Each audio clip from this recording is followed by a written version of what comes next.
l'enregistrement, comme ça Pascal n'aura pas à me poser la question. C'est parti. Et alors je vais muter tout le monde. Je laisserai du coup nos 4 invités rétablir leur micro quand ils le souhaiteront, rapidement ou pas, à voir. Et ce que je vais faire pour aborder notre thème de la journée, de la soirée, qui est la transformation digitale des PME françaises, je vais commencer par un petit partage d'écran. Ça, je viens, je ferme, et je vais chercher un petit PowerPoint. Voilà. Que je pense vous voyez bien. Pour vous partager quelques retours d'expérience, ou pas vraiment des retours d'expérience, mais en tous les cas les résultats d'une analyse qui a été faite par la Commission européenne et qui est faite chaque année pour mesurer en fait le niveau de maturité de chaque pays dans le numérique. Tout d'abord, pour commencer, pour ceux qui connaîtraient pas le CDRT, maintenant ça m'étonnerait, mais on est tellement réputé même à l'international. J'ai entendu Donald Trump parler de nous il n'y a pas très longtemps. C'est pas le bon stade. Donc le CDRT évolue. Je pense qu'on se transforme progressivement en véritable think tank sur le marché des communications unifiées.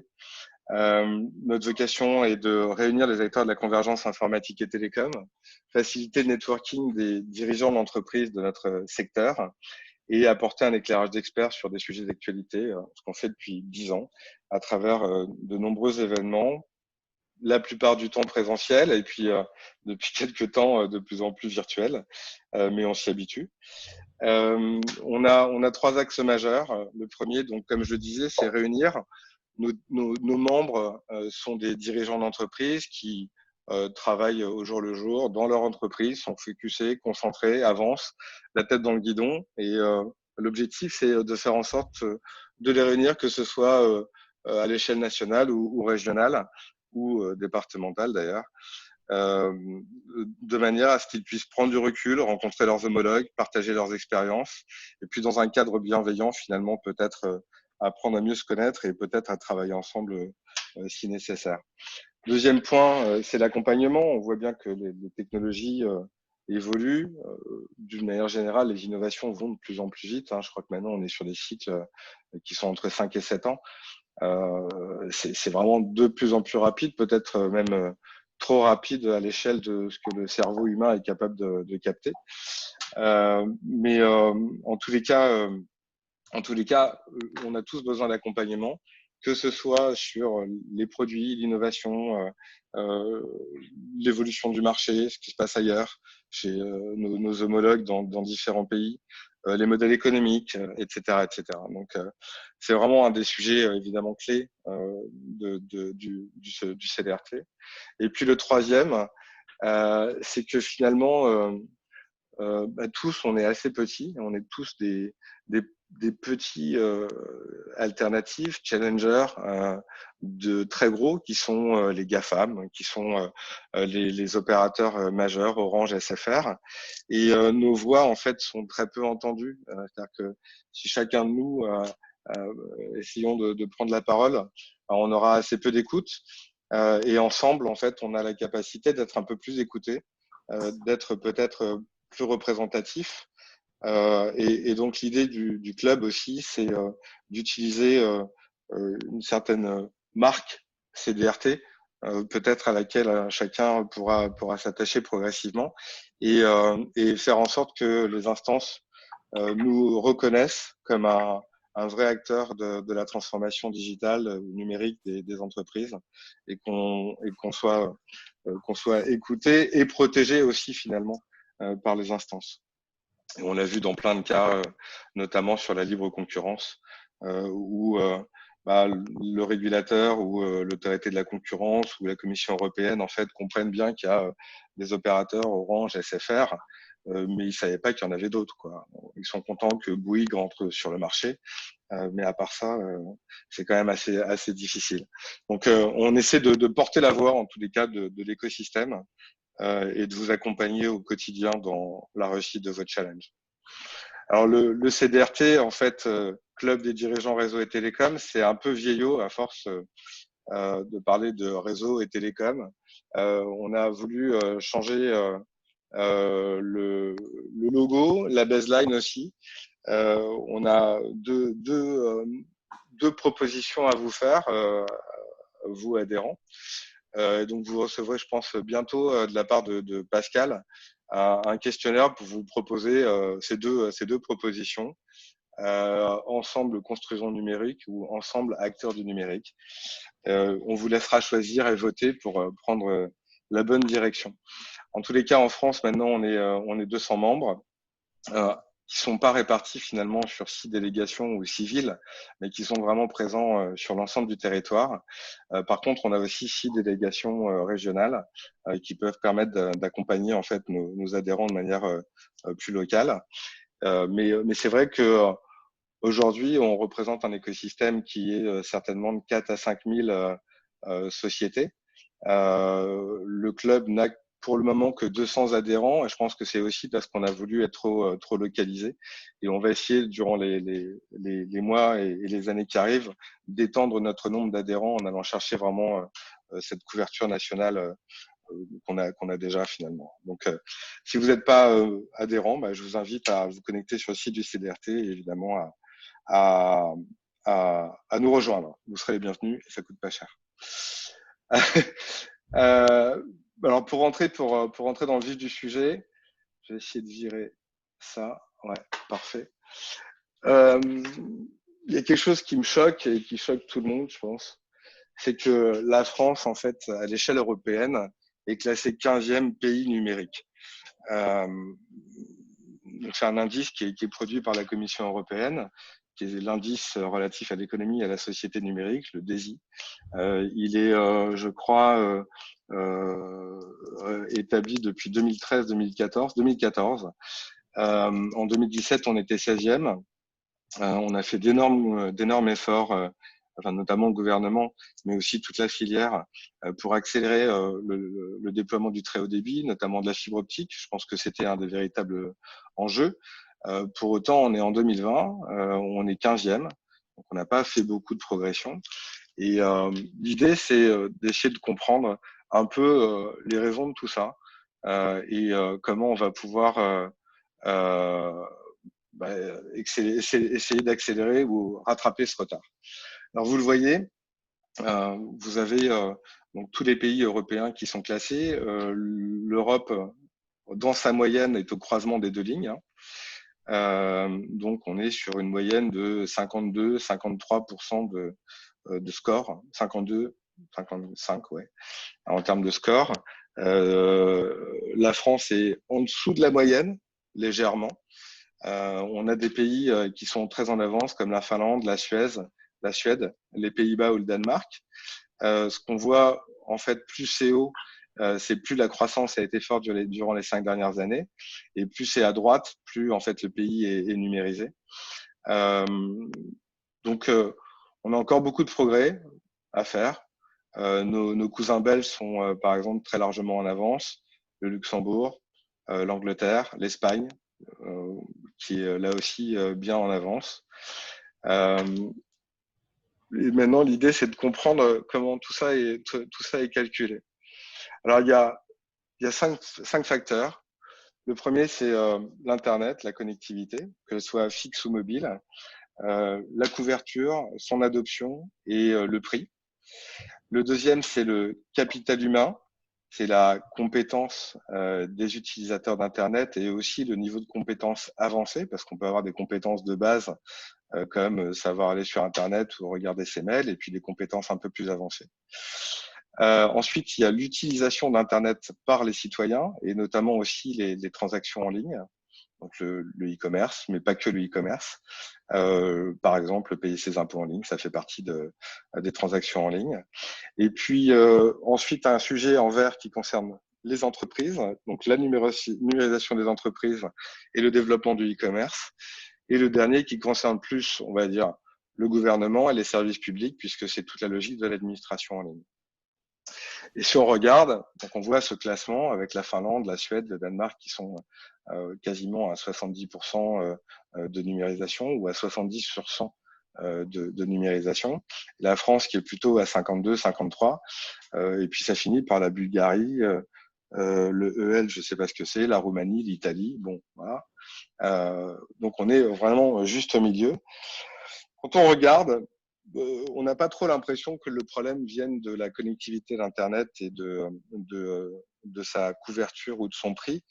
Aujourd'hui, le grand public, je pense, est là autour de 85-86% de disponibilité d'Internet très haut débit dans les foyers. Donc ça, c'est plutôt une bonne chose. Les grandes entreprises ont tous aujourd'hui, je pense, passé le cap de la fibre optique. Et puis on est en France encore sur les PME à un niveau de l'ordre de 18%, 19% d'adoption de la fibre optique. Là où on a certainement une capacité de 50% avec le réseau déjà disponible aujourd'hui. Donc on est très en retard quand même sur le monde des PME. Deuxième sujet, les compétences. Là, on est vraiment très en retard par rapport à la Finlande, par exemple. On est quasiment presque à la moitié du niveau de compétences des Finlandais. En termes d'utilisation d'Internet, là aussi, on est très en retard. La numérisation des entreprises est elle aussi très en retard. Et puis sur finalement le service public et l'administration en ligne, on aurait plutôt tendance à tirer sur eux en disant c'est pas de notre faute, c'est l'État, c'est toujours la faute de l'État. Pour le coup là, on paye tous nos impôts en ligne, on paye tous nos amendes en ligne. Les services de l'État commencent à être plus ou moins bien numérisés et le rattrapage se fait. Donc finalement, les trois axes majeurs sur lesquels on est en retard, c'est la compétence des utilisateurs, le e-commerce et la numérisation des entreprises. C'est a priori les trois axes majeurs. Les principales leçons de l'étude, 38% des grandes entreprises s'appuient sur des services avancés d'informatique dans le cloud et 32% utilisent déjà les notions de big data, d'analyse de mégadonnées. Si on regarde le marché des PME, on est beaucoup plus bas. 17% des PME ont recours, ça s'appuie pas sur des services avancés, mais on recourt à des services informatiques dans le cloud, que ce soit des applications SaaS ou le fait d'héberger des données sur des machines virtuelles. Et seulement 12% utilisent le big data. Donc là, on est vraiment très en retard. Seulement 17% des PME ont vendu des produits en ligne en 2019. Ce qui est quand même vraiment très très limité, là où 39% des grandes entreprises ont été dans une démarche de e-commerce.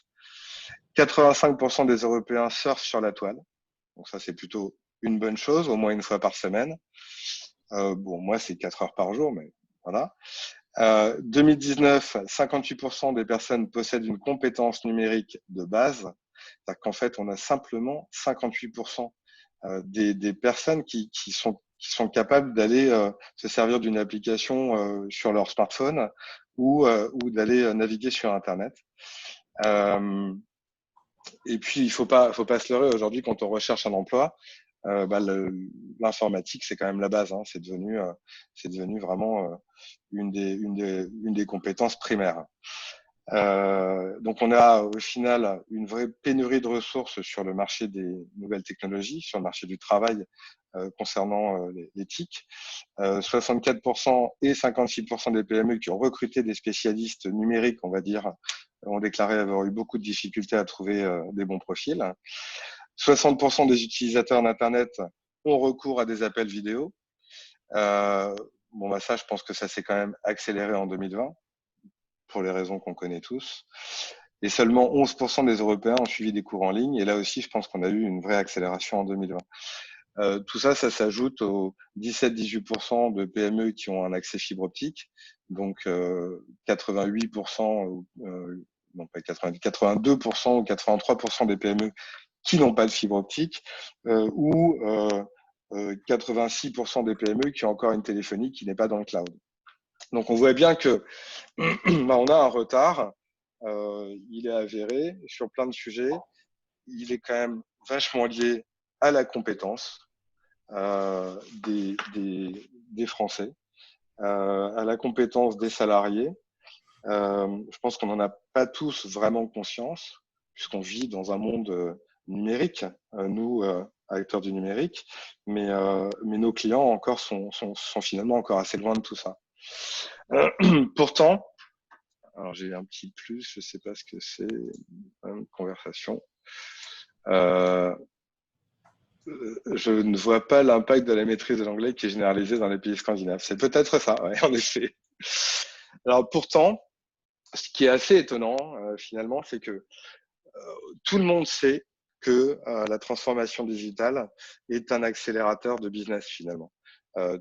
Les entreprises qui sont auditées montrent que celles qui ont commencé leur transformation digitale ont 2,2 plus de chances, 2,2 fois plus de chances d'être en croissance dans les années qui arrivent. 93% des entreprises pensent que le numérique aura un impact positif sur leur activité et sur leur chiffre d'affaires. 87% des PME considèrent le numérique comme un levier de croissance. Donc, on a vraiment un sujet qui est évident. Le numérique représente une opportunité de croissance pour l'ensemble des entreprises, que ce soit sur le chiffre d'affaires ou la productivité, avec des avantages qui sont voilà, clairement visibles. 86% considèrent que ça va leur permettre d'augmenter leurs ventes, 78% considèrent que ça va leur permettre d'augmenter la satisfaction client, 69% l'efficacité opérationnelle. Donc, bon, bah, ok, bah, pourquoi vous n'y allez pas alors et là, la réponse, elle est, bah, j'ai pas le temps. Bon, donc manque de temps à 54%, le coût d'investissement à 49%, la complexité de mise en œuvre à 39% et le manque de compétences ou de formation à hauteur de 36%. Donc on voit bien que, et là on parle des PME, on voit bien en fait que les PME ont envie, les PME savent que ça peut être notamment salvateur après cette année 2020, mais qu'elles ont aujourd'hui un problème à l'allumage, un problème qui est lié voilà, au manque de temps, au coût d'investissement, peut-être, hein, j'en suis pas sûr, certainement un petit peu, oui, bien sûr. La complexité, la pédagogie, la compétence, la connaissance, à la fois du chef d'entreprise, hein, parce qu'une PME, hein, c'est toujours une boîte de 10, 12, 15, 20, c'est beaucoup de boîtes de petite taille, donc la compétence du dirigeant, mais aussi la compétence de ses salariés, de ses équipes managériales. Alors, on a quand même un gros chantier. On a dans cette table ronde 4 personnes pour nous parler de tout ça. On a la chance d'avoir Maxence Demerlet, qui est responsable du numérique au sein du MEDEF. Thierry Bréjon, que vous connaissez, je pense tous, qui est président du groupe Airteam. Damien Geffray, vice-président de Encom Conseil. Et puis Sacha Lassiri, donc qui s'est présenté, qui est directeur général de Matilane. L'objectif, en fait, il va être d'essayer de prendre un peu de recul et mieux comprendre, en fait, quelle est la réalité de nos clients PME, des problèmes qu'ils rencontrent et des solutions, en fait, qu'on devrait ou qu'on pourrait ou qu'on doit leur apporter pour les aider à accélérer dans cette transformation digitale qui, en fait, on l'a bien compris finalement, un must-have aujourd'hui. Il faut entrer pleinement dans l'ère du numérique pour être capable de bénéficier des opportunités de demain. Je vais commencer par laisser la parole à Maxence. Je vais désactiver mon partage. Et Maxence, je voudrais, si ça t'embête pas, de nous présenter, que tu nous présentes le MEDEF et aussi ton rôle au MEDEF, parce que responsable du numérique, bon, c'est un gros chantier. Hein. Le MEDEF, c'est une grosse organisation aussi, donc c'est peut-être pas très clair pour tout le monde. Ah, on t'entend pas. Là, tu m'entends bien ? Parfait. Super.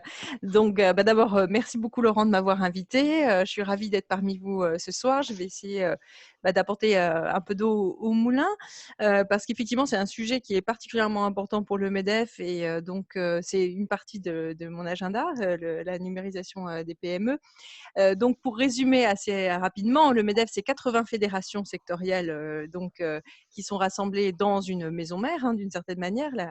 Le MEDEF est une fédération de fédérations, donc à peu près au nombre de 80. Donc on va de l'automobile en passant par la chimie, en revenant par les professions des services. On a aussi une centaine de territoires. C'est quelquefois un petit peu moins connu, quoique vous soyez nombreux à être répartis sur l'ensemble du sol français, donc peut-être que vous le savez.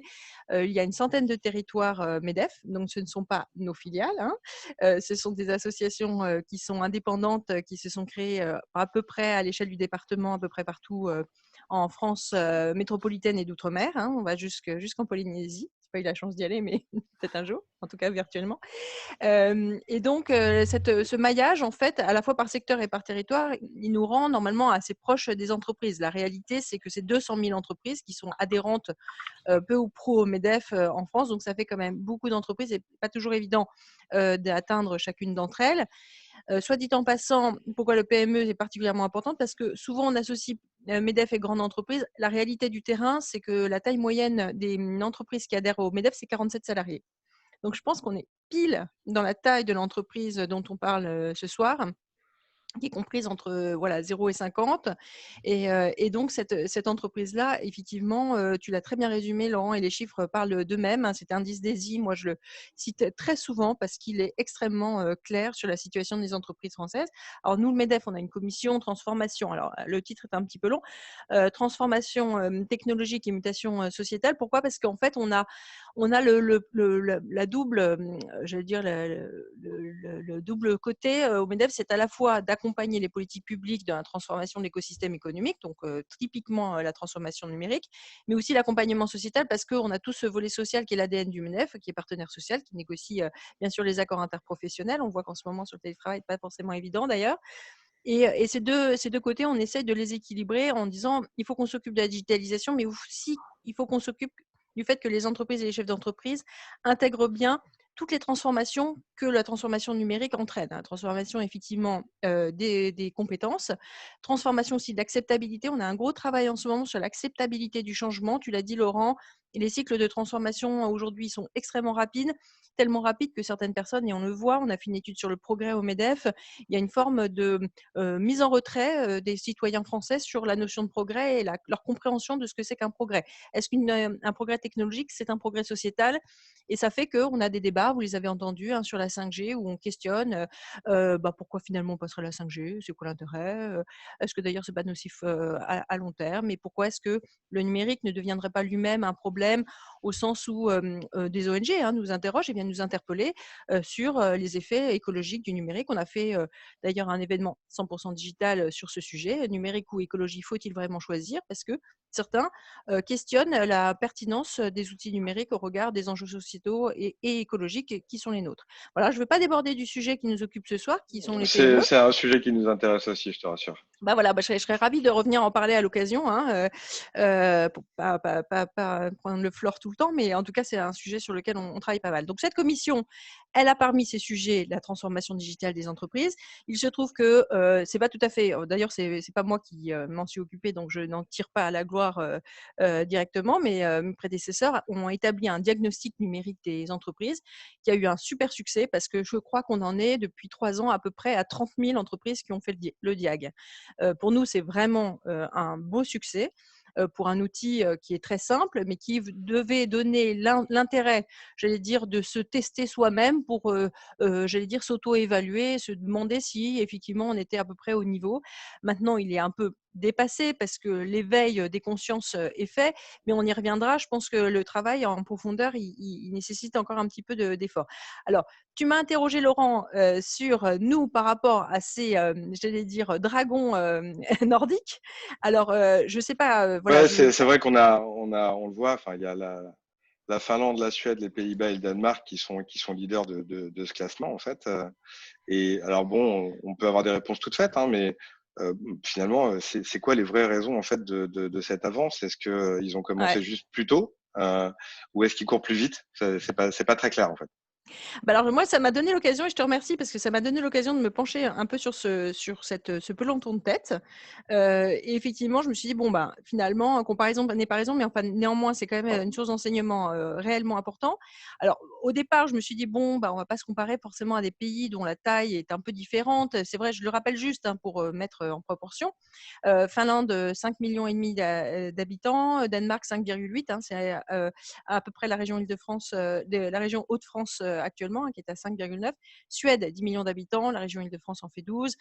Bon, Pays-Bas, donc on voit très bien que effectivement les tailles sont un peu différentes et je dirais qu'on pourrait plus comparer finalement leur politique à des politiques, régionales pour nous. Mais néanmoins, il y a quand même des points communs qui sont hyper intéressants sur comment est-ce qu'ils ont réussi la numérisation de leur pays. Alors, sur la Suède et la Finlande, il y a un point commun, c'est la crise des années 90. La Suède comme la Finlande, qui sont voisins, ont été sonnés, hein, par Est-ce que tu par peux cette juste un peu crise. éloigner Oui, ton micro? oui, c'est mieux là? Ou je sais pas, on va voir. Vous me dites, hein, ou alors il faut que je parle moins fort en fait, hein. Non, peut-être. Peut-être. Donc en fait, la Suède et la Finlande, ils ont été un peu sonnés par la crise, dans les années 90 et ils ont une forte culture entrepreneuriale et donc ils se sont en fait assez rapidement, saisis, au travers de leur politique publique, d'adresser cette problématique de la numérisation, mais de front. Et c'est un petit peu ce que tu sous-entendais, c'est finalement, les chantiers ont tous été menés à peu près de concert. C'est-à-dire qu'il y a eu à la fois la partie, enseignement, à la fois la partie infrastructure et l'accompagnement des entreprises, tout a été mené un peu, je vais dire en même temps. Alors, juste pour le situer, mais alors vraiment très rapidement, parce que je ne veux pas vous ennuyer avec des données trop importantes, mais la Suède, en fait, a formé depuis 1980 plus de 330 000 élèves à la création d'entreprises dans un programme en fait scolaire. L'importance de la R&D et de l'innovation, c'est crucial en Suède. C'est un pays d'ingénieurs et il y a quelque chose dans l'imagerie suédoise culturelle sur le fait que la transformation de la société est solidement ancrée par une population d'ingénieurs, avec des défis, effectivement, on le voit bien aussi géographiques, qui ont dû être dépassés. Il y a aussi des programmes dans les années 90, par exemple, tout simplement, hein, permettant aux foyers de s'équiper gratuitement d'un ordinateur, permettant de faciliter le télétravail. Et on est en 1990, hein, la crise du Covid n'était pas passée par là. Ouais. En Finlande, on le voit aussi. Alors eux, ils ont fait d'un malheur une force, hein. Ils ont fait un petit coup de judo là.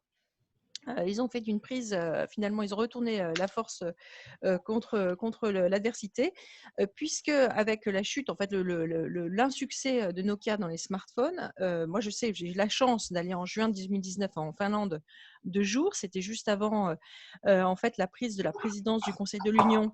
La Finlande venait donc à la présidence du Conseil de l'Union européenne, de l'Union européenne, pour la deuxième partie de l'année 2019. Et en allant là-bas, c'est quelque chose que j'ai plusieurs fois entendu. C'est finalement l'échec de Nokia dans les smartphones a mis sur le carreau des centaines d'ingénieurs qui se sont retrouvés sans emploi dans une population de 5,5 millions d'habitants. C'est assez rapidement beaucoup de familles derrière. Et leur reconversion a été favorisée par de nombreux dispositifs d'aide pour la création de start-up et finalement la création d'entreprises dans les nouvelles technologies.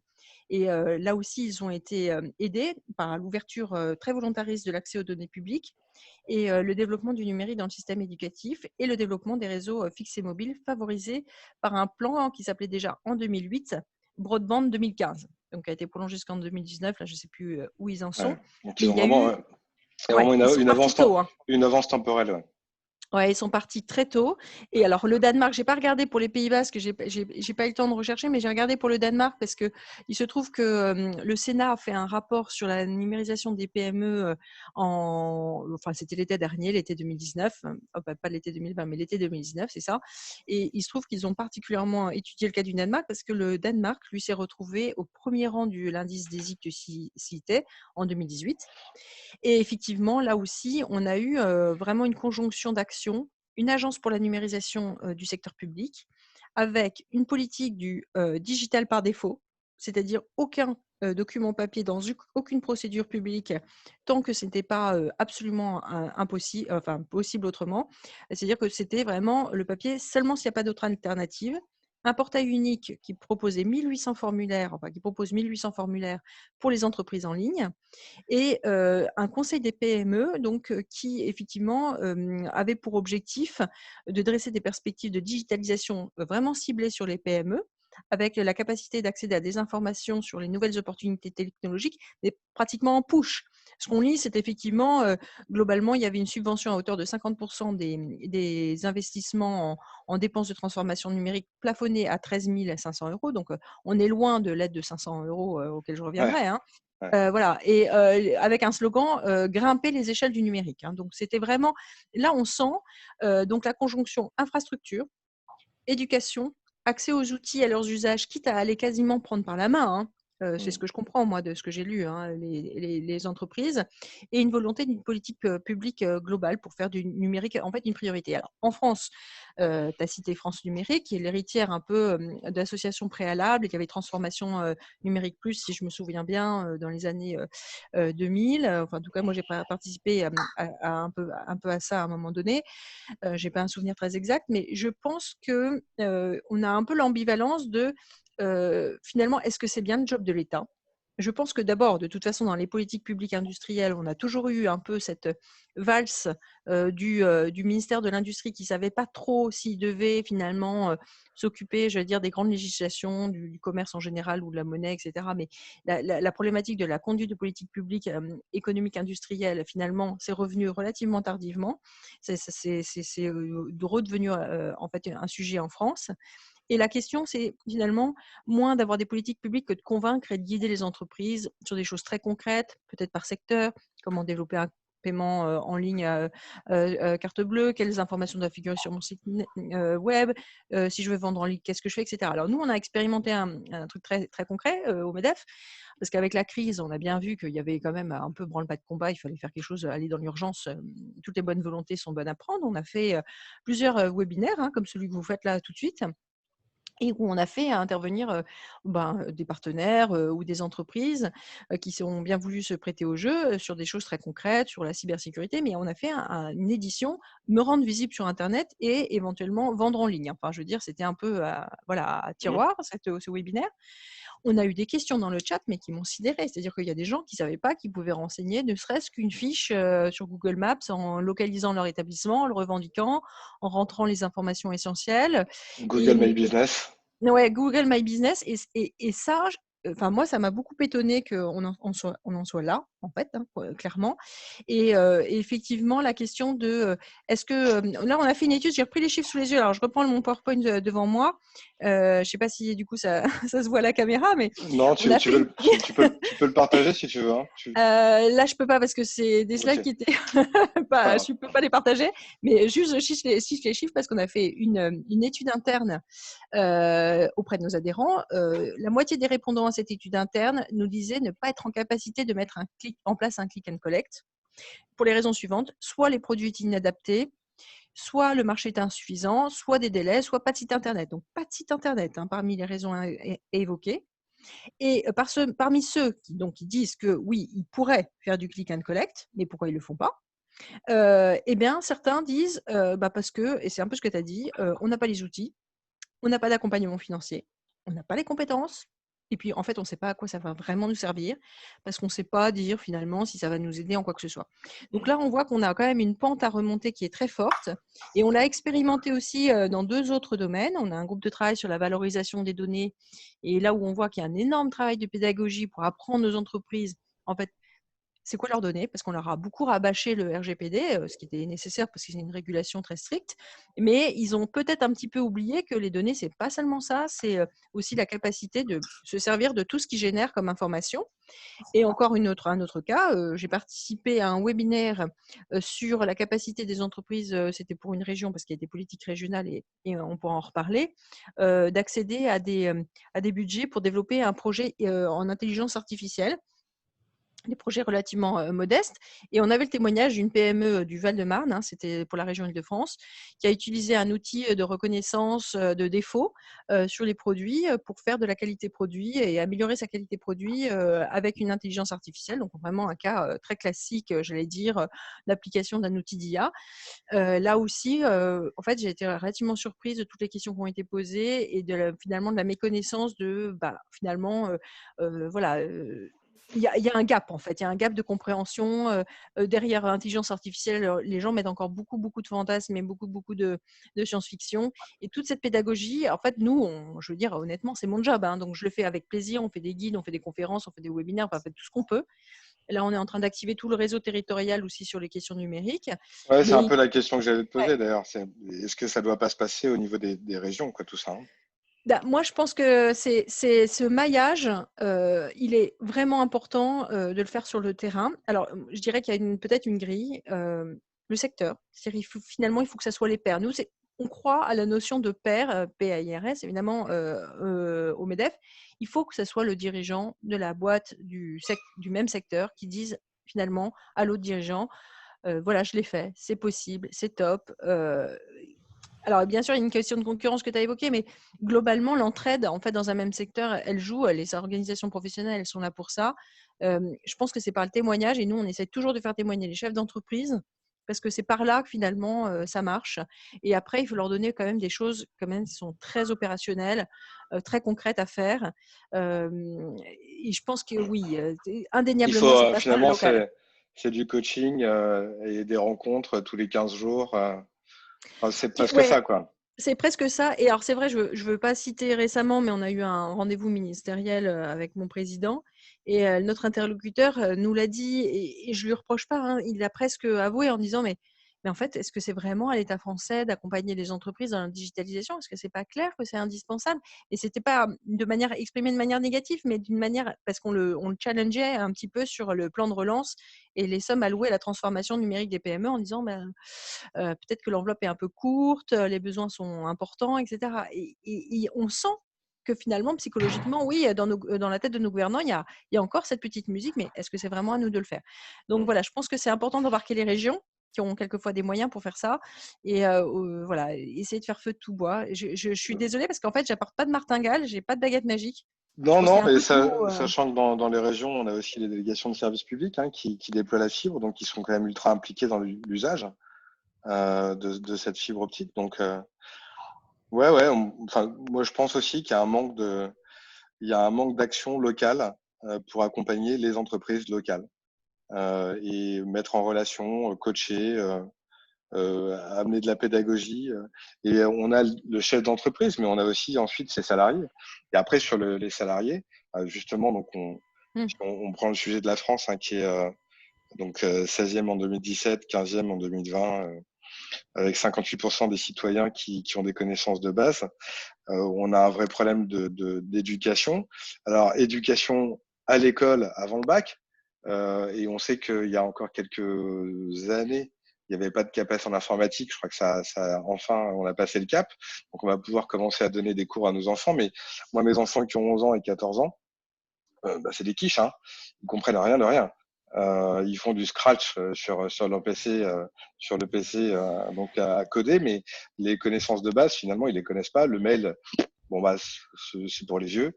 Euh, c'est assez étonnant, quoi. Donc l'éducation informatique dès le collège, on va dire, bah, elle est encore très limitée. Même s'il y a des cours de SVT, Ouais, etc., etc. il y a des cours de sciences des technologies de l'information qui ont commencé au niveau de la seconde. Donc, moi, une de mes filles en a bénéficié. J'ai trouvé que c'était pas si mal fait que ça. Mais effectivement, alors nous, les partenaires sociaux, on a établi en fait une grille de compétences, hein, qui est validée par les organisations professionnelles salariales. Donc, aujourd'hui, d'ailleurs, j'ai regardé tous les scriptifs et tous les items, et c'est quand même assez approfondi. Et ça y est, le nom m'échappe, c'est pas de bol. Et puis il y a Pix aussi, pour l'éducation nationale. Donc en fait, on commence à faire rentrer, et je pense que c'est quelque chose qu'il faudrait diffuser, c'est à diffuser en fait au niveau des offres d'emploi, en fait un niveau en fait, en disant il faut un Pix, tel chiffre, comme on demande le TOEFL, ou comme on demande un niveau XY dans une compétence. Donc je pense que ça va commencer à venir. Et nous, alors il y a des initiatives locales qui sont très intéressantes. Le MEDEF Aura a fait ça. Ils ont fait ce qu'ils appellent la Num Factory. Ils ont pris une initiative, c'est-à-dire Num Factory, c'est des petites cohortes d'une 10-15 personnes qui prennent 6 mois, et c'est pris en charge par la formation professionnelle pour être complètement formés au numérique, et potentiellement se réorienter ou donner un nouvel élan à leur carrière.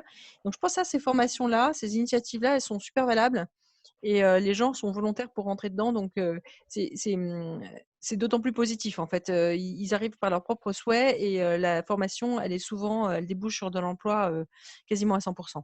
Ouais, puis après, tu as aussi des salariés de l'entreprise qui ont, depuis cette année, hein, plus ou moins, repris la main sur leur programme de formation, enfin sur le Ouais. DIF. Donc, ils sont presque un peu autonomes dans les choix qu'ils doivent faire en termes de formation. Et en tous les cas, ils ont des budgets pour les faire. Et là aussi, enfin, il faudrait finalement massivement les orienter vers des formations numériques et que ces formations numériques soient les bonnes aussi, peut-être. Mmh. Alors, Ouais. j'ai pas beaucoup de Vous m'entendez visibilité. ou Je sais pas? pas Je ce que. peux intervenir, Laurent? Ouais, bien sûr, Noël. C'est Noël Minard je souhaitais juste apporter une participation sur le sujet de la connaissance, effectivement, parce que alors, moi, je suis basé à Rennes, en Bretagne, dans l'Ouest, et je dirige, entre autres, les entreprises que tu connais, Laurent, mais une boîte de formation qui s'appelle Adogam Formation. Et c'est vrai que l'enjeu de la compétence, c'est un vrai sujet, c'est un vrai de… Et si on fait des parallèles avec d'autres pays, notamment chez les anglo-saxons, la formation chez nous, alors les outils de formation que vous avez évoqués, il existe, je ne sais pas si vous connaissez le passeport numérique. Oui.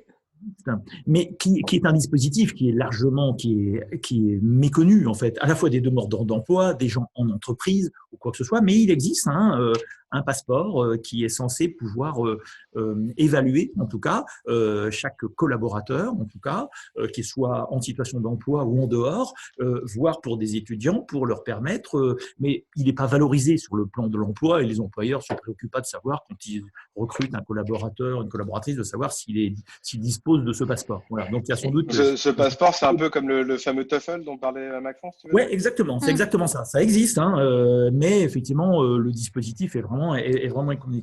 Ensuite, une autre difficulté sur le monde de la formation, mais c'est là aussi, c'est peut-être un sujet atypique, et moi j'ai mis des années à comprendre pourquoi le monde de la formation se développait aussi peu, c'est que la formation, c'est pas vu comme un investissement. La formation, c'est tant que c'est pris en charge par le fonds de formation et c'est une espèce il y a un mauvais rapport en fait qu'ont les entreprises et les dirigeants en particulier au rapport de la formation de leurs collaborateurs. C'est qu'aujourd'hui la formation, elle est gérée. Alors, excusez-moi, Non, je vous en Maxence, prie.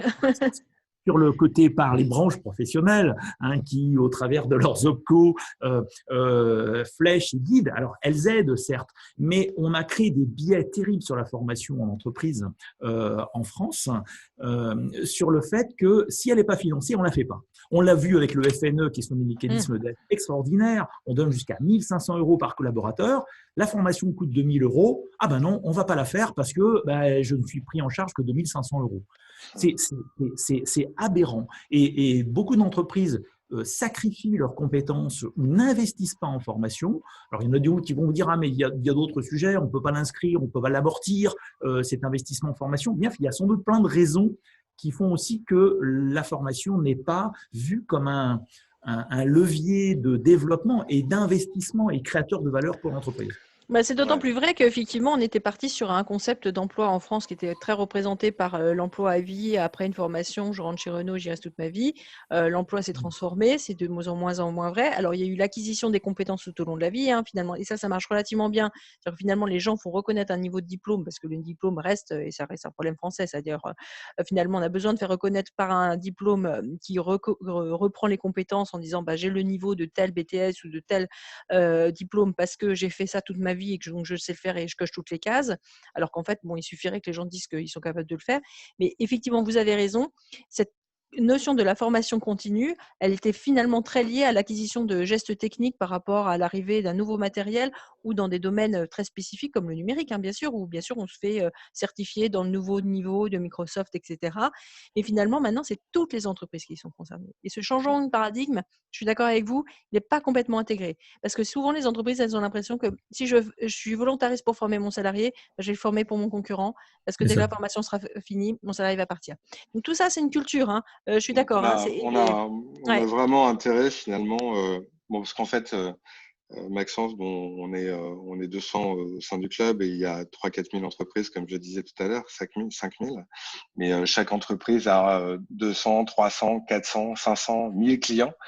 voire plus. Donc, on représente quand L'impact même est énorme. on a un impact énorme et on aurait peut-être intérêt à mettre plus en avant auprès de nos clients, en fait, toutes ces bonnes formations et la prise en charge, même si elle n'est pas à 100% par l'État. Mais c'est vrai que c'est peut-être un sujet, en fait, d'accompagnement qu'on doit faire, en fait, auprès de nos clients, qui est de leur faire savoir ce qui est disponible et de sélectionner peut-être les formations qualitatives pour leur compte, parce que c'est nous les experts du numérique et pas eux. Je vais laisser un peu la parole à nos copains Thierry, Sacha et Damien euh, et parler justement de manière plus terrain de ces entreprises. On va commencer par Thierry, donc président de VDI Télécom, président du groupe Airteam. Donc le groupe Airteam existe depuis une bonne vingtaine d'années, j'imagine. Tu nous en parleras, Thierry. Et surtout, vous adressez les besoins de télécom de plusieurs dizaines de milliers d'entreprises avec le groupe Airteam. Et ça m'intéresse en fait d'avoir ta vision sur les secteurs qui seraient peut-être plus en avance que d'autres dans leur transformation digitale, ceux qui ont vraiment passé le pas et peut-être plus vite que les autres. Et finalement, quelles seraient ces raisons, en tous les cas pour ceux qui ont été en avance par rapport aux autres? Merci Laurent. Bonjour à tous. Oui, donc rapidement présenter notre groupement Airteam, qui n'existe pas depuis 20 ans, Laurent. Un petit peu moins quand même. Ça prouve qu'on a pris du poil aux pattes et qu'on laisse apparaître une expertise reconnue sur le marché. Airteam, c'est une association de 8 intégrateurs au niveau national. Ça représente à peu près 250 salariés et notre ADN, il est quand même à la base très commercial. Donc, on est très au fait de ce qui se passe avec les TPE, les PME et les ETI qui sont notre cible. Et c'est pour ça que pour rebondir un petit peu sur ce qui a été dit tout à l'heure d'une vue très intéressante, je pense que il n'y a pas de branche d'activité ou de société qui sont en retard par rapport à d'autres. Il y a un premier élément de réponse. Toutes ces sociétés ne sont pas en même position pour franchir le pas de la numérisation parce qu'elles ne sont pas dans des zones éligibles aux mêmes conditions tarifaires d'accès à la fibre, par exemple, ou à une couverture 4G. Il y a de grosses disparités et vous avez des sociétés qui sont dans des zones où il ne peut pas y avoir du très haut débit. Ça, c'est quelque chose, c'est de l'infrastructure. Et forcément, ça freine d'autant plus leur vision des choses et leur manière d'appréhender ces transformations numériques. Les remontées terrain qu'on a de la centaine de commerciaux qui sont sur le terrain Airteam, elles corroborent par contre quelque chose qui a été dit et qui est très intéressante, c'est qu'il y a effectivement une certaine solitude du chef d'entreprise de PME. Comment aborder ma transformation? Alors, il est sollicité par les commerciaux qui vont tous lui faire des choses, des promesses, des études chiffrées qui vont… Mais pour autant, il manque quelque chose d'important. Ça reboucle d'ailleurs la formation, c'est-à-dire qu'à l'intérieur de ces équipes, une PME n'a pas toujours toutes les ressources de compréhension qui vont lui permettre d'appréhender puis de se lancer dans un projet de digitalisation. Et la phase d'accompagnement que l'on essaie de délivrer est sans doute aujourd'hui cruciale. Les postes les plus compliqués à recruter dans nos équipes, et ils ont été cités tout à l'heure, par exemple, ce sont des avant-ventes.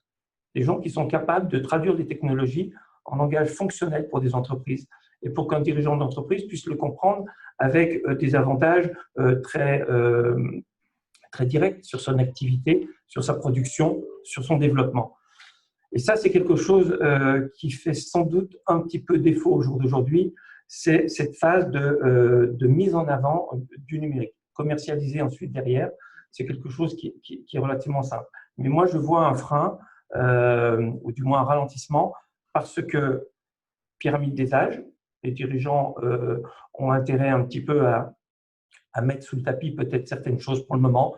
Leur écosystème fonctionne, ils savent qu'ils vont devoir passer à cette numérisation, mais ils ne sont pas enclins à le faire très, très rapidement. Donc, c'est la première chose, c'est la pyramide des âges. La deuxième chose, on le ressent dans les sociétés. Une PME, ça peut être une société de 20 salariés, mais ça peut être également 200, 250, 300, où là, il y a des DSI et des RSI. Ces gens-là, suivant leur approche, si ce sont des DSI techniques, on va être confronté à des dialogues qui vont tourner autour de les avantages, voilà, le cloud, pas le cloud, j'héberge pas. Il y a encore des dialogues très souvent qui sont autour de cette notion-là. Alors que si nous avons des DSI qui sont déjà projetés dans le fonctionnel de leur métier, donc une approche très métier de leur entreprise, on parle que d'avantages et on offre des solutions, des solutions numériques.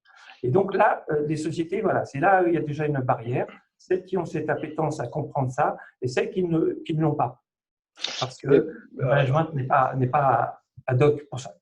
En fait, moi, je crois qu'il y a deux choses, en fait, finalement. Il y a la digitalisation et la transformation numérique.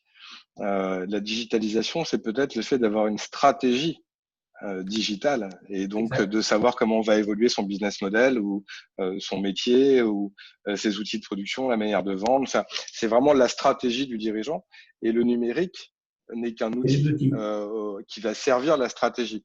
Et une PME doit avant tout finalement avoir cette phase de conseil en amont qui va lui permettre d'avoir une stratégie digitale. Ensuite, on est tous là, experts du numérique, à être capable de mettre en place les outils techniques finalement. Mais le dirigeant et son équipe, pour le moment, est quand même très en retard dans l'élaboration même de la stratégie qu'il doit avoir face au numérique. C'est tout à fait ça. C'est tout à fait ça.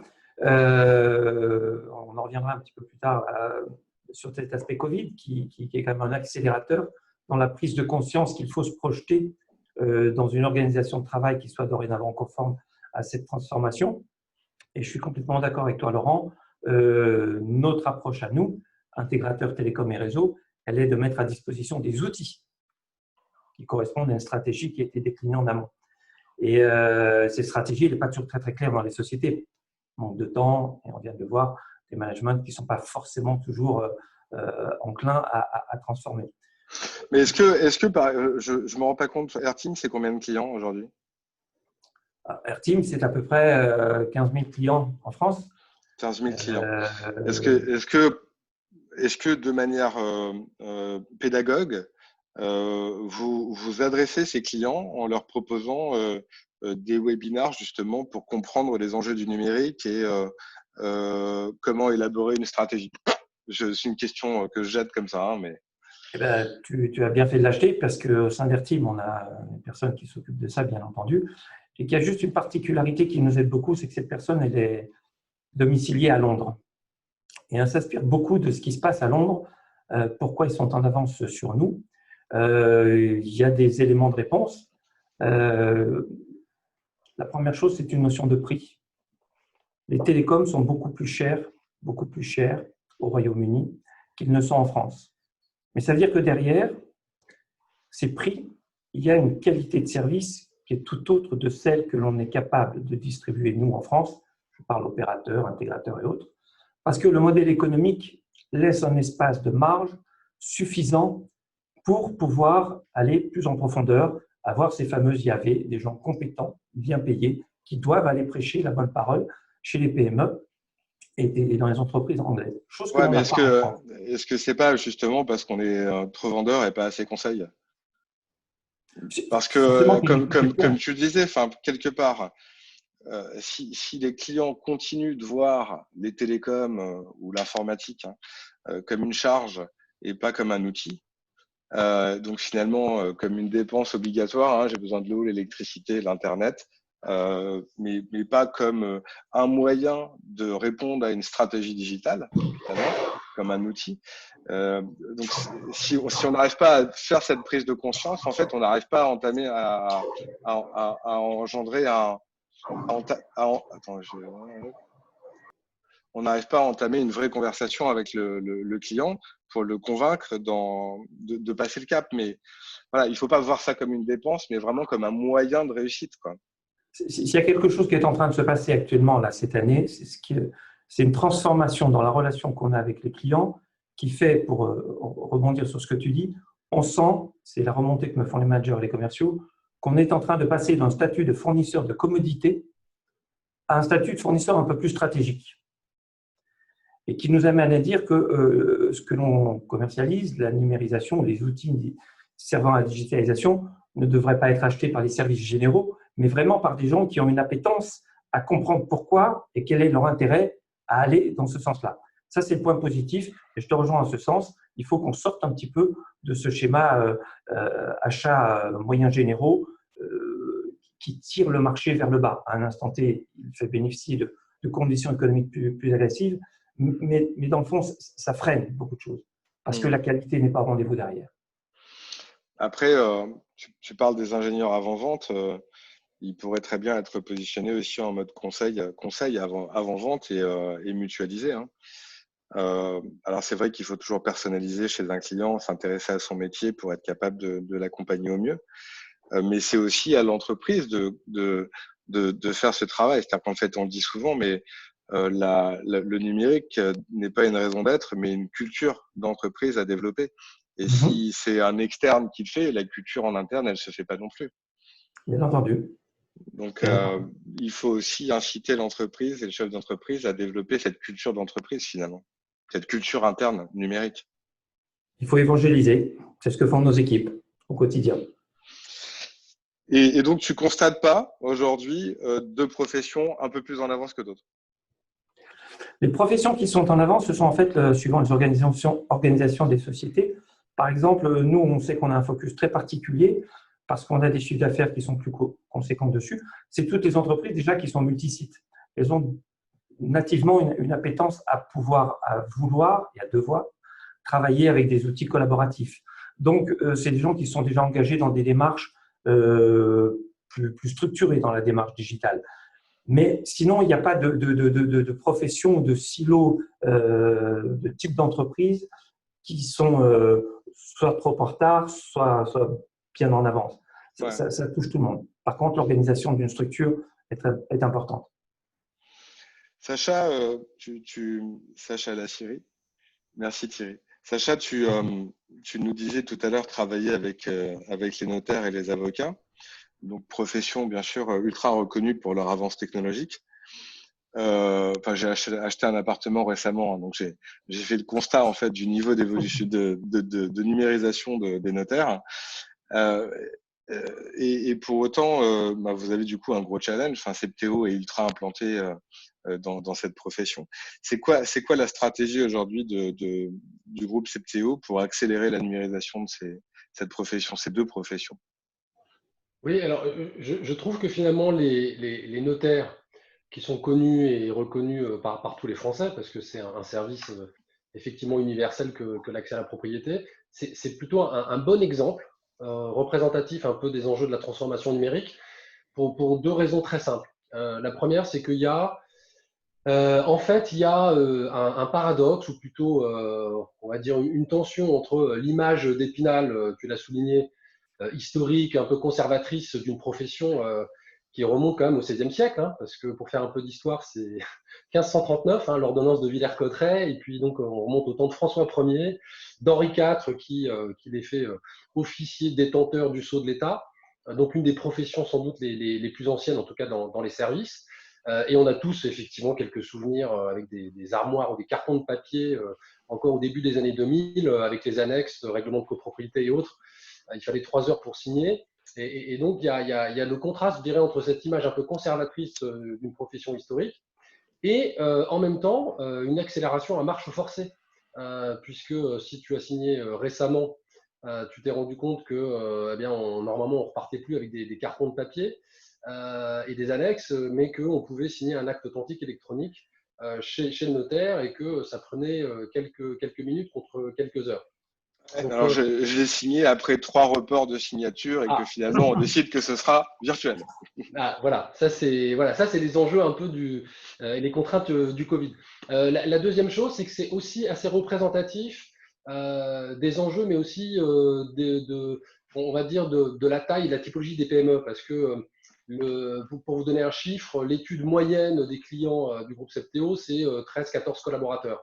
Donc, on est vraiment sur la cible PME. Alors, bien sûr, il y a des notaires 50, 100, 200 collaborateurs. Et puis, il y a des gens, les collaborateurs, les notaires Macron, comme on les appelle, qui sont tout seuls. Mais en moyenne, c'est 13, 14, 15 collaborateurs. Donc, c'est aussi, pareil, un bel échantillon pour l'étude de la transformation numérique. Et en fait, ce qui s'est passé récemment, et ce qui est très intéressant, c'est tu parlais des leviers pour l'accélération digitale. Pour moi, il y a plusieurs conditions qui doivent être réunies. C'est-à-dire qu'on a parlé, et Maxence, je pense, on a très bien parlé, c'est aussi une impulsion de la puissance publique. Et ça a été le cas d'ailleurs pour les notaires, parce que c'est une profession qui est réglementée. Donc, qui s'est organisée quand même très tôt avec une activité, on va dire, réglementaire, informatique, avec un cadre, donc qui a donné aussi une impulsion à la profession. Et puis, très récemment, en fait, aujourd'hui, on peut signer son acte authentique électronique. On peut faire, tu l'as peut-être effectivement expérimenté, faire avec une valeur probante une visioconférence, même entre plusieurs notaires, si plusieurs régions sont impliquées dans la cession d'un bien. Il y a également, là, nous, on vient de développer, notamment par exemple pour le marché du notariat, une solution de VoIP. Dieu sait que les notaires étaient attachés au modèle traditionnel de la téléphonie, avec le standard, la standardiste, le bon fil de cuivre, et puis voilà, à la fois en termes de fonction et en termes d'usage. Et là, aujourd'hui, nous, on développe des solutions de VoIP intégrées directement dans les logiciels métiers, ce qui font qu'ils se retrouvent aujourd'hui avec des fonctionnalités comme la remontée de fiches, le click-to-call, tout ce que vous connaissez très bien, les fonctions de CTI, le temps passé pour les avocats. Donc, il y a vraiment en fait une révolution qui se fait par les usages, tout simplement. Et c'est un peu ce qu'on constate, c'est-à-dire qu'il y a une inversion quand même du paradigme avec la fameuse démarche expérience client ou démarche UX. C'est-à-dire qu'avant, on produisait des technologies, des produits, et puis il fallait que les clients les achètent. Ils avaient le choix éventuellement entre différentes technologies, différents fournisseurs. Aujourd'hui, si on n'aborde pas le client PME par l'usage, il y a très peu de il y a très peu de chances de l'éduquer, d'évangéliser un peu sa transformation digitale, parce que le patron de PME, il comprend la transformation digitale au travers de ses usages concrets avec ses clients et ce que ça peut lui faire gagner en termes de productivité.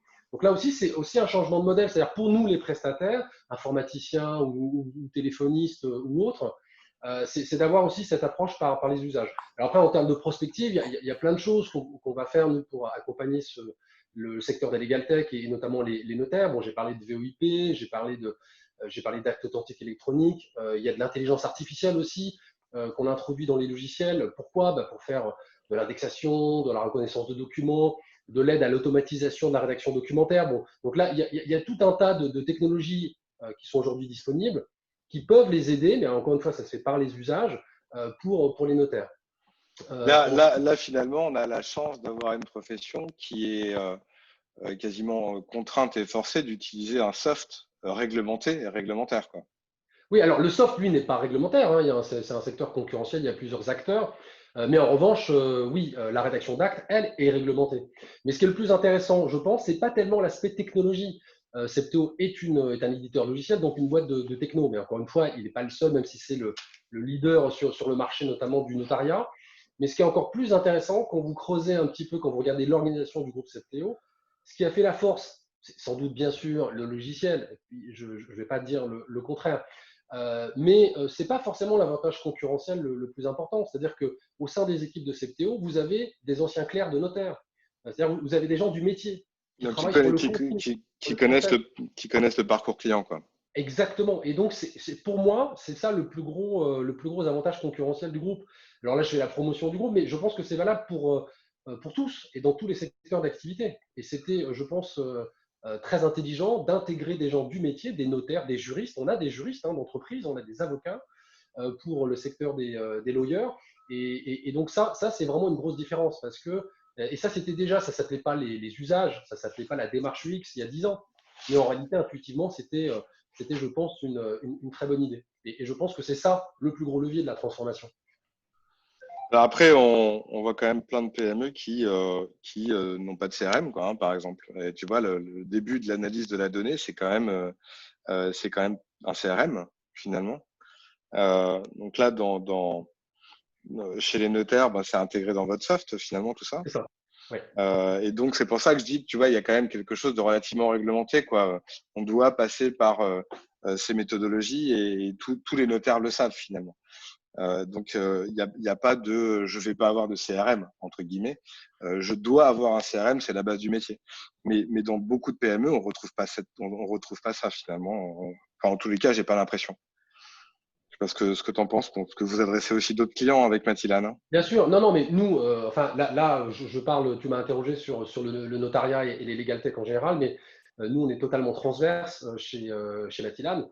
Et donc, sur les PME, en réalité, je pense que Thierry avait assez raison. Je ne sais pas s'il y a un secteur plus en avance qu'un autre. Peut-être que dans le secteur tertiaire et des services, il y a peut-être une sensibilité ou une appétence plus forte, peut-être pour la transformation digitale, parce qu'il y a déjà quelque chose d'immatériel dans ce qu'ils revendent eux-mêmes.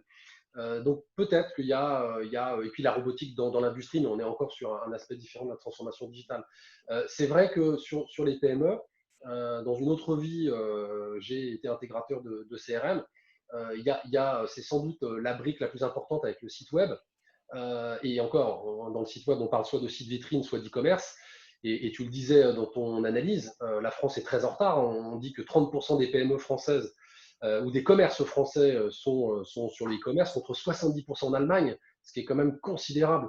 Donc effectivement, c'est sans doute la base de maîtriser la donnée du client, de pouvoir digitaliser le parcours d'achat d'un client, de pouvoir lancer demain des opérations dans ce qu'on appelle le marketing digital, ou l'inbound marketing. Et donc là, c'est sûr que d'un secteur à l'autre, d'une région à l'autre, d'une entreprise à l'autre, on voit tout et son contraire. Et donc, c'est vrai que notre responsabilité de prestataire, quelle que soit notre spécialité, entre guillemets, je rappelle quand même que souvent dans notre objet social, il y a ce qu'on appelle l'obligation et le devoir de conseil. Mais ce n'est pas qu'une obligation. Je pense qu'aujourd'hui, c'est un impératif.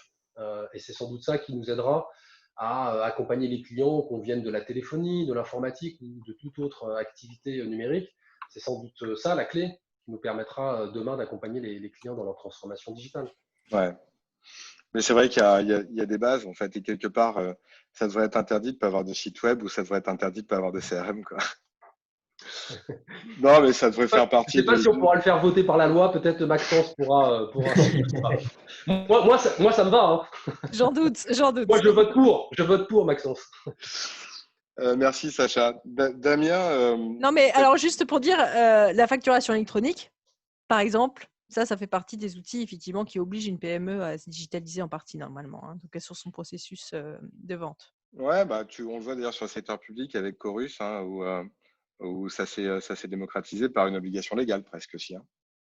Là aussi. Damien, toi, tu es vice-président donc de Encom Conseil. Oui. Vous aussi, vous accompagnez beaucoup d'entreprises. Tu es spécialiste 3CX d'ailleurs. Hein, tu es peut-être le monsieur 3CX en France. Et ça m'intéresse en fait que tu nous dises en fait ce qu'attendent aujourd'hui tes clients de la téléphonie. C'est-à-dire qu'en fait, ce qu'attendent en fait, on sait, tu vois, c'est ce que disait Sacha tout à l'heure. En fait, finalement, avant la téléphonie, j'avais un téléphone, ça faisait ring ring tut et puis il y avait une bobette dans l'armoire et il y avait un expert qui la gérait. Bon, hormis faire ring ring tut, ça faisait pas grand chose finalement. Bon, j'exagère hein, bien sûr, mais aujourd'hui, est-ce que tes clients sont dans l'usage ou est-ce qu'ils sont dans l'obligation d'avoir un poste téléphonique, quoi?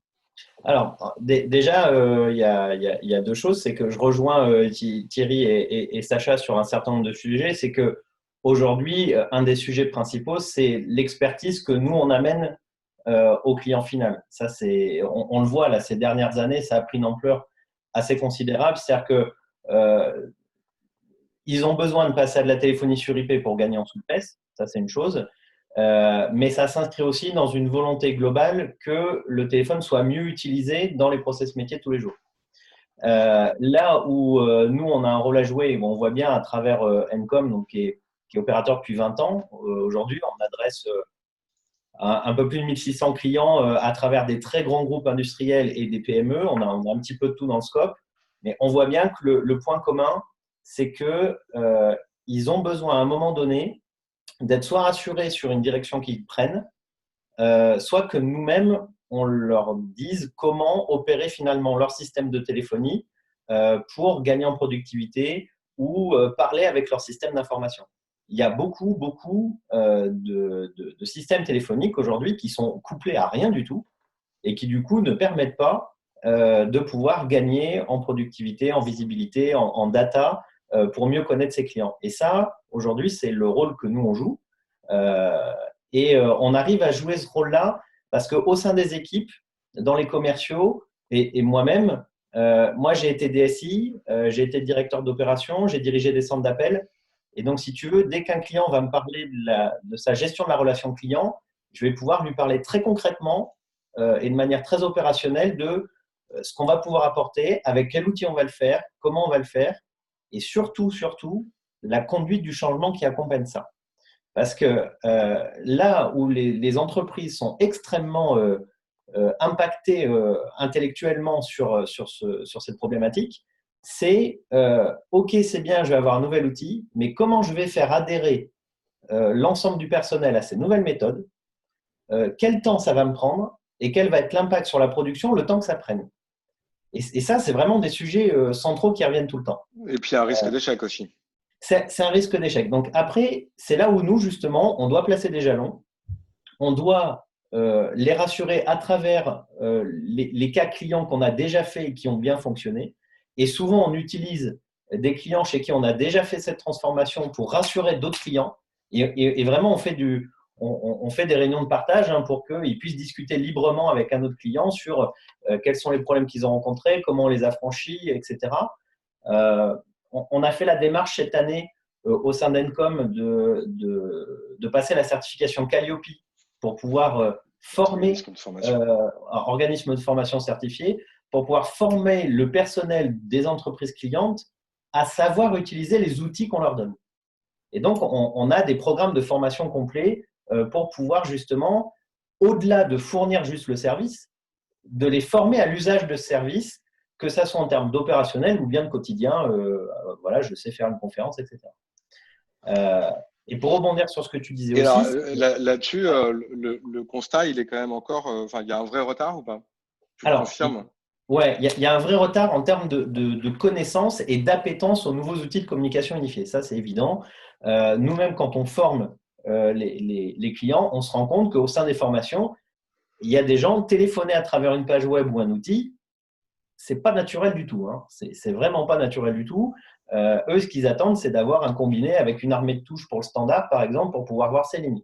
Le passer en ce qu'on appelle en POPC, c'est-à-dire un standard virtuel sur l'écran pour pouvoir voir les lignes, il y en a certains, ils ont du mal à adhérer à ça. Alors qu'une fois qu'ils l'ont utilisé, ils ne veulent pas revenir en arrière. Mais franchir cette étape de dire je vais quitter quelque chose de connu pour aller vers quelque chose que je ne connais pas, à mon sens, c'est un des plus gros freins. C'est-à-dire que l'inconnu, la conduite de changement qui est associée, c'est hyper anxiogène. Et à tous les niveaux, que ce soit un collaborateur, le DAF ou le DSI, c'est anxiogène à tous les étages. Et donc, du coup, il faut arriver à lever ces verrous. Et lever ces verrous, c'est notre rôle, je pense, en tout cas, de le faire, parce qu'on a l'expertise pour, on a le réseau pour le faire, on a les outils, comme l'ont dit Thierry et Sacha, et chacun avec nos produits respectifs, parce qu'on ne vend pas tous les mêmes choses, mais on a chacun un bout de la réponse. Et surtout, on a la possibilité de les accompagner et de leur donner une ligne directrice qui va pouvoir les rassurer sur finalement qu'est-ce que ça va donner comme atterrissage. Donc ça, si tu veux, nous, on a eu des exemples, notamment à travers des mairies qui n'utilisaient pas du tout la communication unifiée. On les a passés, donc en l'occurrence sur un 3CX, on a un certain nombre de mairies qui sont clientes. Les conseils municipaux, quand il y a eu le Covid, ils étaient bien contents d'avoir ça pour pouvoir faire les conseils municipaux. Et puis du coup, ils ne se sont pas arrêtés là. C'est-à-dire que derrière, on les a retoqués et leur dire, vous savez, quand vous avez des démarches publiques, d'information publique, vous pouvez le faire à travers des webinaires. Et vous allez toucher une partie de la population que vous ne toucheriez pas si vous faisiez des séances dans des salles. Vous n'allez pas toucher le même public. Et vous allez permettre d'accéder à une population plus jeune qui généralement ne vous écoute pas. Quand on leur a montré ça, qu'ils l'ont fait, ils ont vu que ça marchait. Ils ont envoyé une campagne SMS, ils ont fait après le webinaire et ça a marché très très bien. Donc on leur a ouvert les yeux, si tu veux, sur ces possibilités-là. Sur les usages.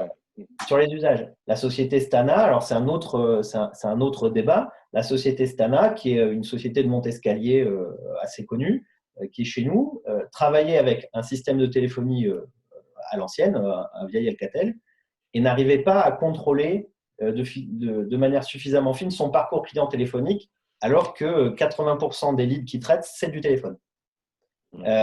Et donc là, on a fait un gros travail de couplage avec leur base de données, avec les bases SAV, les bases métiers, les bases du site internet. On a tout rassemblé. Et là, du coup, ils ont une vue 360 de par où est passée la personne, quel canal téléphonique marche mieux qu'un autre parce qu'ils ont des numéros dédiés à certaines campagnes télévisées. Et du coup, maintenant, ils ont une belle vision de ce qui se passe. Et on s'oriente de plus en plus aussi sur l'omnicanal. C'est-à-dire qu'un outil de téléphonie, il fait du téléphone, mais la plupart des outils de téléphonie d'aujourd'hui, ils font du téléphone, du chat, du SMS, du Facebook. Et cette notion d'omnicanal pèse de plus en plus aussi dans les entreprises. Mais encore faut-il qu'ils comprennent l'intérêt et qu'on soit capable, nous, de leur démontrer que ça marche, que c'est performant et qu'est-ce qu'ils vont pouvoir en retirer. Donc, on a un vrai rôle à jouer autour de tout ça. Donc encore beaucoup de conseils, mais surtout dans des usages très précis en fait. Oui, on part du métier, hein. On part du métier et du besoin, et c'est du métier qu'on arrive à monter quelque chose. Et ça, je pense que aussi bien Thierry que Sacha l'a très bien remonté aussi, et c'est commun à tous nos clients. C'est-à-dire que vraiment, le point commun, c'est qu'il faut qu'on parte du métier pour les tirer vers le haut. Si on part du catalogue général pour dire « regardez, c'est bien », ça ne marchera pas. Ouais, donc c'est découverte client avant tout, ouais. Ouais, clairement. Finalement. On parlait tout à l'heure des pays en avance. Moi, je sais qu'on a avec OpenIP, on a un groupe, on a un pas en fait, aux Pays-Bas. On fait presque 30 millions aux Pays-Bas. Et en fait, aux Pays-Bas, la téléphonie ne se vend pas si on ne parle pas d'interconnexion avec un CRM. En fait, il n'y a quasiment rien qui se vend sans l'interco CRM. Est-ce que ça fait partie Est-ce que ça fait partie de ce que tu vois aussi? Alors, finalement, il y a du KPI, il y a… Ouais, alors c'est pas forcément aussi fort parce que je pense que pour le coup, la dotation en CRM, je pense que si on sortait une étude pour vérifier la dotation en matière de CRM des entreprises, on se rendrait compte qu'il y a vraiment un gros gouffre. Il y a beaucoup d'entreprises qui travaillent encore avec des fichiers Excel dans un coin, beaucoup, avec parfois des CRM maison qui ont été faits d'un autre temps et d'une autre technologie qui sont incouplables avec n'importe quoi parce que trop vieux, ou alors couplables avec des vieilles technologies. Donc, alors je pense aux notaires parce qu'on en a aussi quelques-uns dans le parc. Et jusqu'à il y a peu de temps, les logiciels de notaires, ils acceptaient que le JTAPI, par exemple, et on ne pouvait pas coupler avec autre chose. Donc, on était obligé d'utiliser des vieux systèmes de téléphonie pour que ça fonctionne. Mais je pense que le CRM, pour le coup, c'est un des leviers principaux de la transformation parce que quand on a un site Internet et qu'on veut un formulaire de contact qui génère des leads qu'on ordonnance derrière, il faut un CRM. Si on veut transformer un contact en devis et puis derrière en signature en facture, il faut un CRM. Si on veut maîtriser la donnée et l'historisation des appels et des contacts de quelqu'un, il faut un CRM. Donc, de toute manière, le CRM, c'est un des sujets centraux qui fait que finalement, c'est la rotule de la digitalisation. Tu peux très bien avoir de la téléphonie sur IP et un site web. Si au milieu, tu n'as pas un CRM pour agréger la donnée et faire en sorte d'avoir une amélioration de productivité à travers la remontée de fiches, l'historisation automatique d'appels, le click-to-call, enfin, tout ce qu'on vend aujourd'hui tous les jours, si tu n'as pas le CRM, finalement, tu perds un pan des services que tu peux mettre en œuvre à travers la digitalisation. Donc, le CRM… Et alors, du coup alors, je ne sais pas si tu déploies du CRM, je ne suis pas sûr, mais est-ce que tu conseilles tes clients en leur disant « mais vous n'avez pas de CRM, il vous faut un CRM et je vous présente quelqu'un ». Oui, alors effectivement, on travaille en ce sens-là. C'est-à-dire que nous-mêmes, on n'est pas intégrateur de CRM, on est intégrateur télécom et réseau, mais on a tout un réseau de partenaires qui, eux, distribuent des CRM. Et justement, on en a plusieurs. Pourquoi? Parce qu'on en revient à ce qu'on disait tout à l'heure, tous les CRM ne sont pas adaptés à certains métiers. Il y a des CRM qui sont très bien pour faire du helpdesk, il y a des CRM qui sont très bien pour faire de la vente, il y a des CRM qui sont très bien pour des niches. Donc, on se doit, nous aussi, d'être un petit peu experts sur ces sujets-là pour pouvoir, à minima, les mettre en relation avec les bons interlocuteurs et ensuite continuer à les accompagner pour dire « vous inquiétez pas, on va pouvoir interconnecter tout ça et faire en sorte que ça se passe bien ». Et ça, on joue ce rôle-là aussi. Et le client qui n'a pas de site web, tu fais la même chose? Alors, le client qui n'a pas de site web, on peut effectivement les orienter quand il y a besoin vers des agences web qui vont pouvoir le faire. Après, on leur montre aussi qu'un site web, ça peut être réalisable de manière assez simple à travers des plateformes spécialisées CMS, ouais. qui sont toutes prêtes. Dans le retail, typiquement, quelqu'un qui n'a pas de site web, il monte un PrestaShop. Il peut être accompagné très rapidement et il va pouvoir le faire. Et d'ailleurs, on parlait des secteurs de marché qui sont plus ou moins en avance. En tout cas, moi, de ma fenêtre à moi, par rapport à notre parc client, ceux qui sont dans le retail, vraiment la vente de matériel, quasiment tous ont franchi le pas depuis un certain temps. C'est-à-dire que les magasins, par exemple, d'électroménager indépendants, Pulsat, JTM, Défi, Compétences, qui sont des tout petits magasins, ils ont fait déjà ce travail-là il y a une dizaine d'années, d'avoir un site web et de pouvoir proposer de la vente en ligne. Parce que le marché était tellement concurrentiel finalement sur l'électroménager, avec les But, les Darty, les Fnac et compagnie, qu'ils ont été obligés de se réorganiser. Donc, c'est le marché qui les a forcés à le faire. Mais ils ont été forcés. C'est-à-dire que naturellement, ils ne l'ont pas porté d'eux-mêmes. C'est un GIE, finalement, en tout cas pour Pulsat, JTM, Défi et Compétences, c'est un GIE privé qui dépendait du grossiste, qui les a aidés à monter les plateformes pour eux. Donc finalement, l'aide est venue de l'extérieur. C'est-à-dire que c'est le GIE qui a monté les plateformes web et qui les a mis à disposition de ces magasins indépendants. Ouais. Et je pense que ces initiatives-là, il n'y en a pas assez. C'est-à-dire qu'à un moment… C'est encore une fois de la prise par la main, quoi. C'est ça. C'est un exemple vachement intéressant parce qu'effectivement, on voit dans certains secteurs, c'est finalement le gros client ou les donneurs d'ordre où il y a un acteur qui dit il faut que la filière se digitalise, mon sang de bonsoir, il tape un grand coup sur la table et il le prend en main en fait. Et c'est souvent des actions privées qui sont les plus dynamiques et les plus rapides parce qu'ils sont dans l'opérationnel terrain, ils connaissent par cœur leur sujet et donc finalement, à travers ces fédérations de professionnels d'un même univers, en se regroupant, on est plus fort, en se regroupant, on va plus vite et nous, on a ces rôles-là à jouer.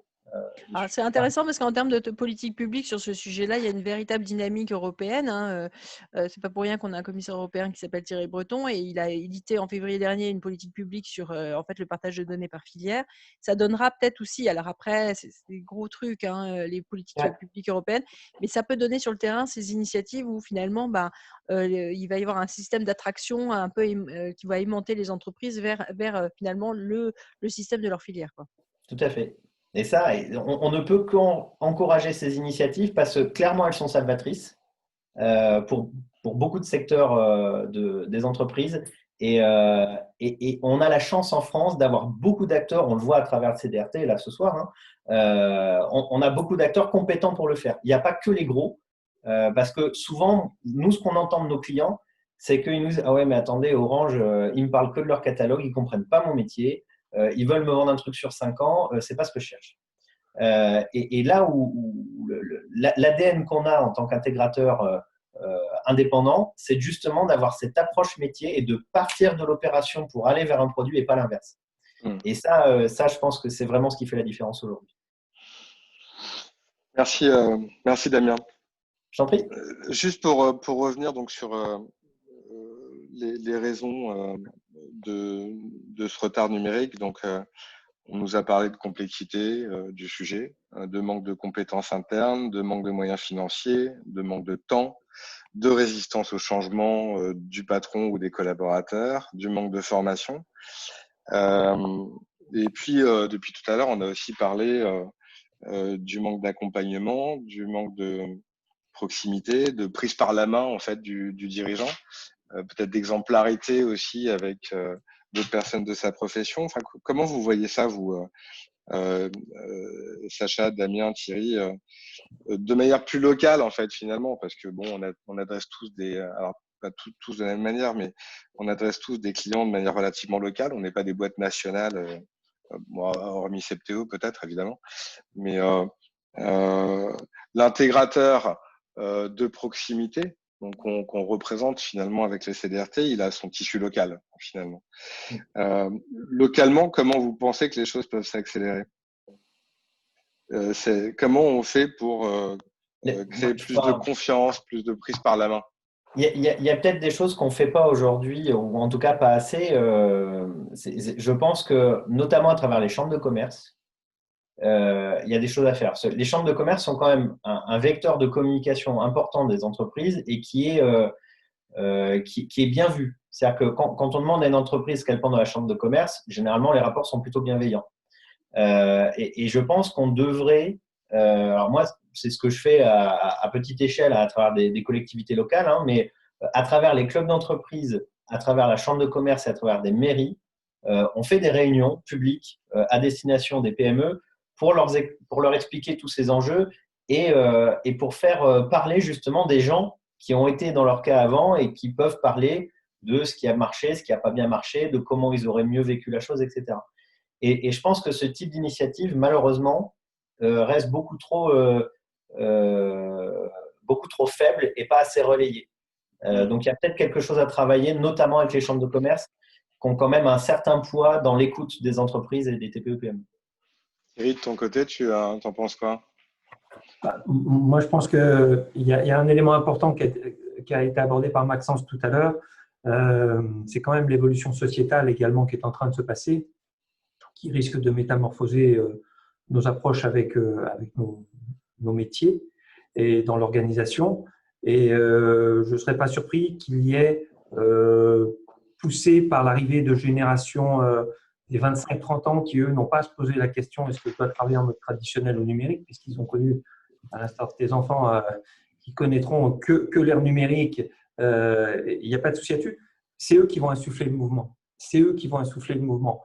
Et je ne serais pas surpris, même si le français a toujours comme image d'être un petit peu long au démarrage dans toutes les ruptures technologiques, il y a toujours eu, je ne suis pas surpris dans les chiffres que tu donnais en début de cette table ronde, je les ai entendus là même sur le GSM il y a 15 ans, c'était pareil sur Internet il y a 20 ans. On a toujours un petit train de retard au départ. Il s'avère qu'aujourd'hui, c'est peut-être moins pardonnable de l'avoir, ce train de retard. Il faut peut-être accélérer maintenant. Et les effets qu'on peut escompter comme étant des facteurs qui pourraient accélérer tout ça, ben c'est ça, c'est cette discussion un petit peu sociétale qu'on est en train de refondre par ce qui se passe, ce qu'on a rencontré, complétée par l'approche générationnelle, quoi, les générations qui vont arriver et qui, eux, seront systématiquement dans ce schéma-là. Moi, je voudrais intervenir là sur ce sujet parce que, en fait, c'est dur à dire et je ne voudrais pas que ça me soit reproché de l'avoir prononcé ainsi, mais finalement, la chance qu'on peut avoir avec la crise, c'est qu'il y a des usages, mais ne serait-ce que effectivement l'usage de ces webinaires, l'usage des conf calls par Teams, l'adoption de la téléphonie, effectivement, la voix sur IP, etc. Et les entreprises ne savaient pas du tout ce que c'était. Et nous, on voit la capacité qu'on a au MEDEF à attirer vers ces webinaires, à attirer l'attention des chefs d'entreprise sur ces sujets grâce à ces outils que tout le monde a été du jour au lendemain, en même temps, était obligé d'adopter. Et ben, je pense qu'on ne sortira pas de cette crise comme on y est entré, c'est certain, pour plein de sujets, mais pour celui-là notamment. Ouais, c'est évident. Et le MEDEF, en termes d'organisation, c'est son territoire, tu disais. Cet accompagnement sur chacun des territoires avec les spécialistes locaux pour parler aux entreprises locales, vous le faites déjà aujourd'hui ou... Eh ben, c'est balbutiant parce que pour plusieurs raisons. D'abord parce qu'effectivement, comme je l'ai dit, les MEDEF territoriaux, ils sont tous d'une taille différente parce qu'ils sont indépendants, ils adhèrent au MEDEF national. Donc en fait, ils font, j'allais dire, pour leurs adhérents directs en territoire, les propositions que leurs adhérents attendent. Je vois très clairement, par rapport à ce que j'ai dit, clairement, l'attente des adhérents des MEDEF territoriaux est bien plus axée sur le numérique depuis 6 mois qu'elle ne l'était auparavant, même si certains, effectivement, étaient plus en pointe. J'ai cité le MEDEF Aura, qui a toute une politique autour de la formation au numérique et la réintégration dans l'emploi de personnes. Le MEDEF Hauts-de-France, enfin l'île métropole particulièrement, aussi sur les problématiques d'intelligence artificielle. Donc, effectivement, mais ce n'est pas forcément unifié, ce qui n'est pas forcément mal, hein, au contraire. Chacun va à la rencontre de ses ces entreprises de territoire par rapport aux besoins qu'elles expriment. Et ben, en ce moment, justement, le sujet monte, donc on va s'organiser pour répondre un peu mieux. On va d'ailleurs les réunir virtuellement tout début décembre pour refaire le point sur leurs besoins.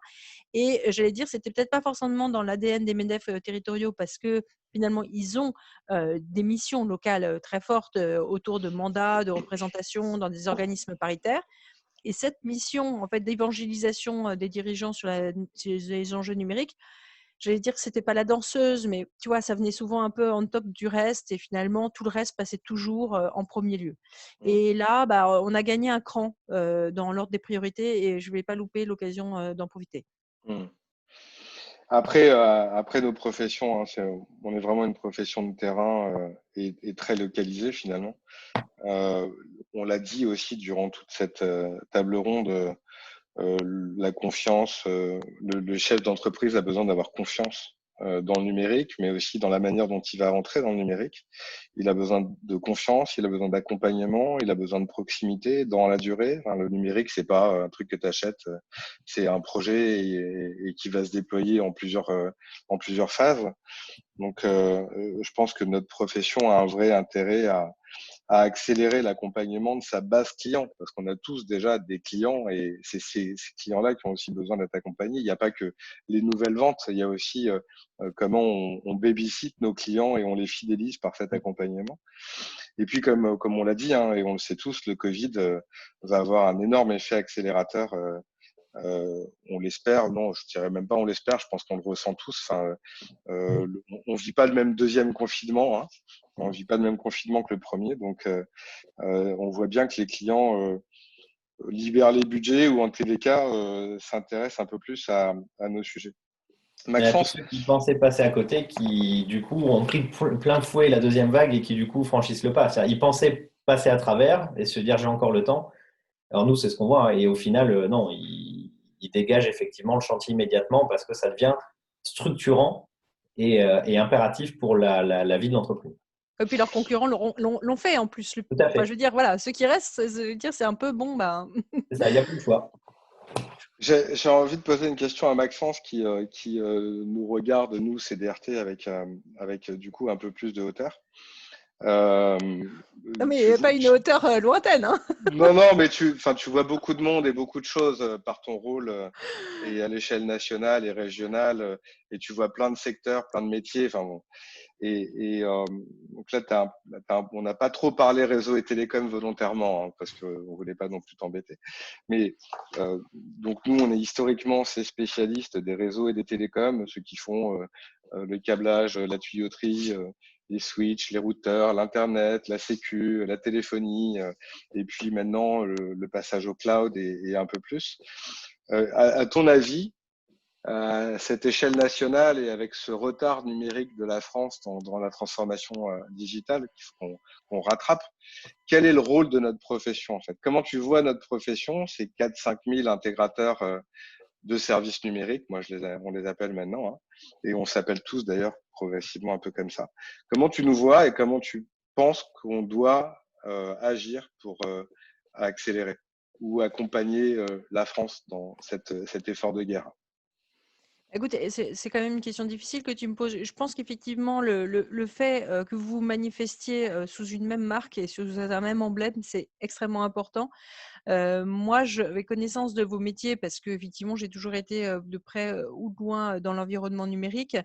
Et quand on en parle, en disant, moi je me souviens très bien quand on parlait de l'emploi numérique en France et que je parlais de toute la population des entreprises qui faisaient l'intégration et aussi ce qu'on appelle nos business partners, hein, quand on est dans les entreprises dont les marques sont peut-être un peu plus connues. Souvent, en termes d'emploi, en termes d'emprise sur le territoire, c'était pas bien compris par nos interlocuteurs politiques.